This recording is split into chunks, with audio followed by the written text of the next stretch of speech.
Right, just listen to this. No Scotland manager has a higher win percentage than Steve Clarke after 30 games or more. This is the first time in 90 years that Scotland have won 6 games on the bounce. After beating Denmark last night, and you should be able to see the Denmark badge as well as the Scotland badges behind me, as they played at Hampden Park last night, of course. After that win, Scotland have equalled their record points tally for World Cup qualification. And they also ended Denmark's unbeaten run yesterday, their very impressive unbeaten run, which has spanned a very long time. And just have a look at that, or their unbeaten qualification run, should I say. But yeah, just look at that. What an amazing stadium Hampden Park is, and what a great feeling there is in Scotland at the moment towards the national team. Of course, the Euros, Steve Clarke took Scotland to their first tournament in 23 years, would have been 22, but of course COVID delayed it for a year, and now Scotland are on the verge of qualification for the World Cup. They haven't been to a World Cup since 1998, and we'll be getting into a few facts about Scotland's tournament history,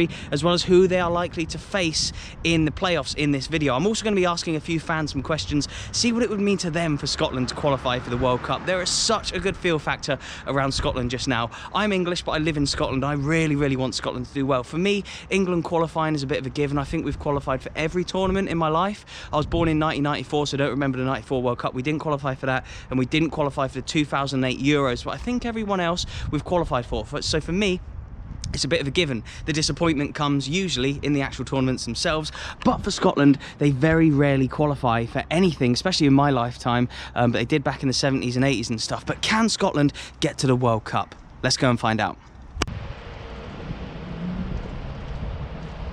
With Christmas just around the corner, and with the great success of my last couple of merch drops, I have ordered some brand new canvases that you can buy today for yourself or your friends or your family this Christmas. We've still got one of the big Rangers ones left. We've got a few Kelties left, but I even have new designs. Look at that amazing Partick Thistle picture there. All these pictures are taken by me, and look, we have a few new Rangers designs and Celtic designs. We now have Wraith Rovers. We've got 2 different Hibs designs as well. So yeah, if you want to get something for your friends or family this Christmas, then head down to the top link in the description box below and check out all these new canvases. A massive thank you to everyone who has bought canvases in the past. I'll leave a few of the reviews that I've had on screen. I've only had 100% positive reviews on the canvases, so again, a massive thank you to everyone who has bought them in the past.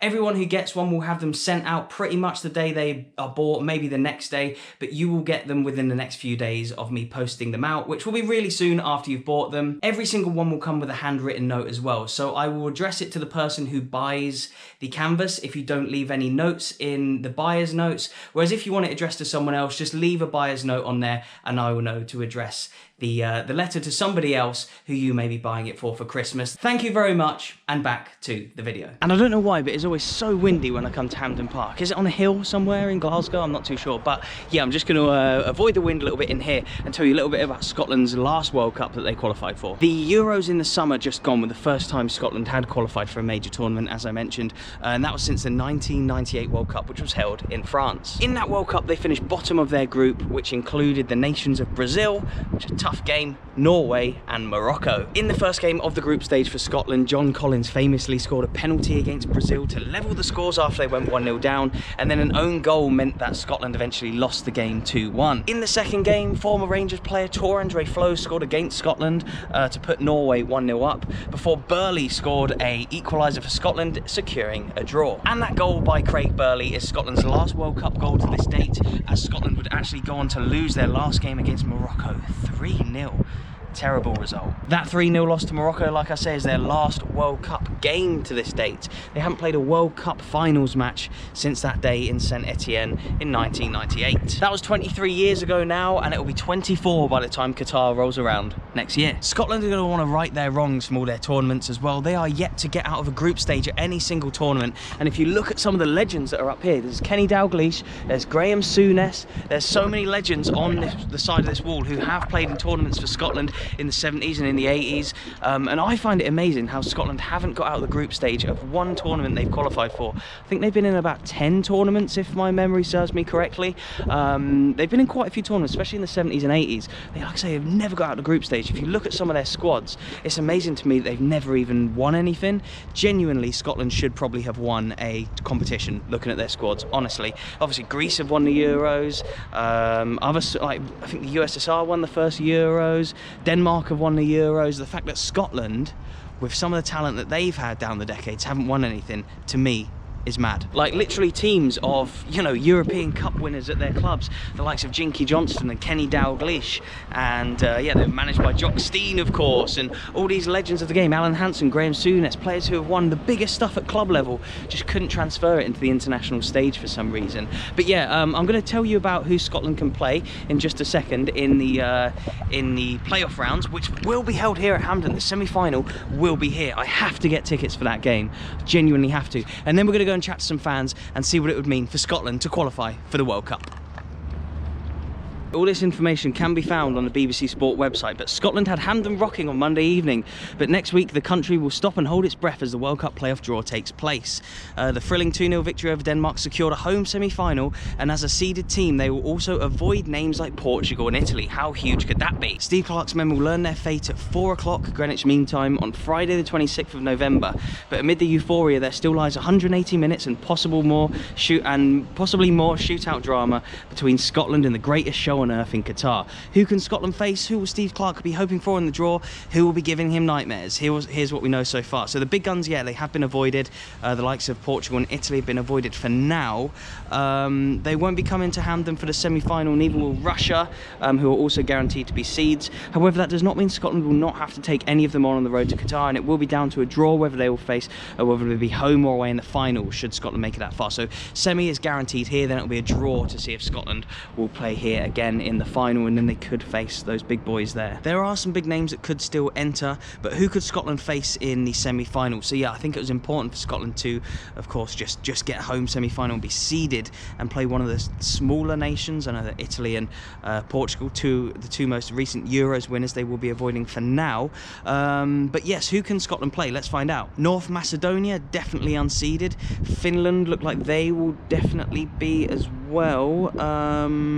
Although Ukraine could leapfrog them, it says. Well, Wales and Czech Republic are battling it out for second in Group E. Likewise, Austria, who were in Scotland's group, won't qualify through the groups, but I think they are qualifying through the Nations League. Of course, there are a few Nations League spots that will go to teams who wouldn't have qualified through this. The qualification processes are so confusing, they really are. But looking at it just now, Macedonia for sure, could be Wales, could be Finland, could be Turkey, could be Ukraine, could be Austria. So yeah, there are some teams there that Scotland will be hoping that they get. I mean, imagine a Battle of Britain here against Wales. I would personally like to see both of them qualify, but I think looking at it, you'd probably have to say you'd be hoping for like a Finland or a Macedonia. Obviously, there's still the playoffs to come, but what would it mean to Scotland and the rest of the country and stuff to qualify for the World Cup? Well, fantastic. After all these years of waiting, all the years of despair, worry, confusion, going backwards for many years, it looks like we've got a team together now. Yeah. Just for a change, fantastic, great result last night. Yeah. Where do we go from here? Well, I think Steve Clarke is really playing it close to the chest, but he doesn't get all hit up with the media and all these sort of things. I think with him in charge, we've got a really good chance of getting. He's very level-headed, isn't he? Oh, he certainly is. He certainly is. And that was going to be one of my questions: is what do you think of Steve Clarke and how's he done and how far can he take the team? How long's a piece of string? I don't really know. I think he's done a really good job so far, as I said there. That he doesn't get all emotional with things. He's he is very level-headed, very cool about it all, and I hope he does well. Obviously, Scotland, big result last night against Denmark. It looked like you were already going to qualify, but that secured like a home spot for the semi-final of the playoffs. What would it mean to Scotland to qualify for the World Cup? Well, I'm 30, I've never seen anything like it. I've never seen a football team like Scotland, the one that we've got previous just now. I really do think to win it would be pushing it, but I do think we can go a long way. I really do. With the team that we've got just now, I'm proud to be Scottish right now. Yeah, it's a really nice feeling around the country. And why do you think it has changed so much? Like, of course, you're 30, I'm 26, 27, so For our lifetime, Scotland have been awful in qualification. Why do you think the last few years it's been different? I think Scotland as a nation's always been a football country. I just think more recently over the last 5-10 years we've started taking it a bit more serious. Yeah. You're seeing a lot of youths now getting that time on the pitch for other teams. That's what we needed. We needed these young players getting out there, running, showing what they can do. Now they're getting that chance. I think that's exactly the difference. Yep. And can Scotland qualify? I think you could have Macedonia or Finland or Wales or something like that in the next round. A lot of Scottish people say we wouldn't be this far. We're here. Yeah, we can qualify. We've got it. Jens, you're a Denmark fan. I am. Were you at the game yesterday? I was. You came over from Denmark for the match. What was the atmosphere like inside Hampden? It was amazing. Yeah? It was amazing. Before the match, we tried to keep up with the Scots. Had some good chance, but kind of went away during the first half when we went behind. Of course, well, yeah, so it's a roaring place, Hampden Park. Is it your really first good. time here? It's my second time, but the first time was for a friendly, and the atmosphere was good back then, but it wasn't the same. Yeah, of course. There was a lot to play for last night. Of course, Denmark have already qualified. Yeah. Do you think you'll do well in the World Cup? You did well in the Euros. Before yesterday, I would have said we were gonna be the world champions, but now I see what kind of level we can also do. That was Steve Clarke who's just driven past in his Porsche. Oh, nice. 808 STV. Yeah, that was Steve Clarke, the manager. But sorry, to interrupt. But you think Denmark will do okay? I think we'll do good. Yeah. But we can see where our weaknesses are now. So maybe that was actually a good thing to have a performance like that. Of course, yeah. Sometimes you need a loss to be able to know how to win again. And who are going to be the key players for you in the World Cup then? Obviously Kasper Schmeichel, and then now we can see our midfield, Delaney and Højbjerg, that we need them. Otherwise we can't really compete. Probably need Yusuf Poulsen on top, and of course our defense, Simon Kjær and got some really good players. Christensen. Yeah, of course. And whoever joins those guys, I'm sure they're going to do fine, but we need those. Yeah, the core of the team. And how do you think Scotland will get on if they were to qualify? I think they will do good. I don't think Scotland has like the big star players at the moment, but they play like a really good team, and that's what you need at a World Cup, especially a World Cup that is kind of out of season. You don't have a lot of time to prepare, so you need a team that's really tight and they know what to do. Of course. Amazing. Well, thank you so much for your time. You're welcome. What a nice guy he was, the Danish guy just walking off behind me there. And I apologised to him just after we were filming for interrupting him because Steve Clarke drove past. I did see Steve Clarke come into the stadium. I was chatting to a Ross County fan who didn't want to be on camera, and I saw Steve Clarke, John Carver, somebody else, I'm not quite sure who it was, walk up to the stadium. There's another car turning up here which looks quite fancy, but yeah, Steve Clarke, just saw him drive past, did see him enter the stadium as well. Would have loved to get my camera out, but like I said, I was chatting to, I think his name was Kevin, a Ross County fan just then. But yeah, sorry to interrupt the Danish fan as well, but cool to get his thoughts as well. He thinks that Scotland have a good team rather than a load of individuals, which I think he's bang on about. I think that stars, obviously Robbo is a star, Tierney's a bit of a star, but you know, he's a defensive player. I think you're looking at Billy Gilmore and John McGinn. They are two players that they've already done really well, but Gilmore could become incredible. I think McGinn's a really good, solid player. So yeah, and Shea Adams. If Shea Adams can kick on in the Prem over the next couple of years, then who knows where this Scotland team can go. If you're not a regular viewer, hello, please do subscribe. My name's Sam, I'm English. I make football content from loads of clubs around the world, but I live in Scotland, and 75% of the videos I do will be Scottish, a lot will be English, and yeah, as the world opens up, I'm going to be doing more stuff around Europe and hopefully around the rest of the world at some point as well, should the channel keep growing the way it is. So yeah, please do subscribe, it'd really help me out, and hit that like button, that'd be fantastic. If you don't hit that like button, Scotland won't qualify for the World Cup, and if you don't subscribe, they won't even win their semi-final here at Hampden. So yeah, you'd best do that quickly. But yeah, my name's Sam, and I'm English, and I live here in Scotland, and I know there's rivalry between England and Scotland, but I really want to see Scotland do well.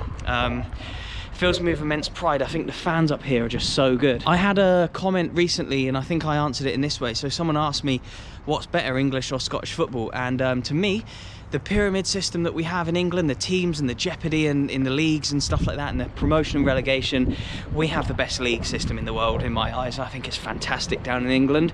But the overall matchday experience and the fans as well, I would say are better in Scotland. So, you know, it's a mixture. It's like, what do you go for? Yeah, you can go down to England England and watch some fantastic games, but some of the atmospheres will be a little bit dead, whereas you can come up to Scotland and the atmosphere at a Scottish League 2 game can be fantastic.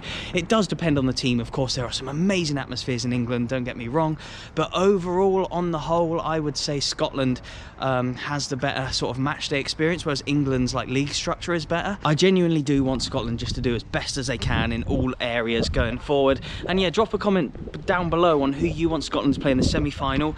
Was I right in saying that it's one semi then one final? It's so hard to find the information. Genuinely, like the confusion for me is around how the Nations League teams come in, like who qualifies, like would there be more than one final? Like it's so confusing to try and work out who can qualify and how and stuff like that. There's semis, there's finals, there's one semi, then there's potentially a final home or away.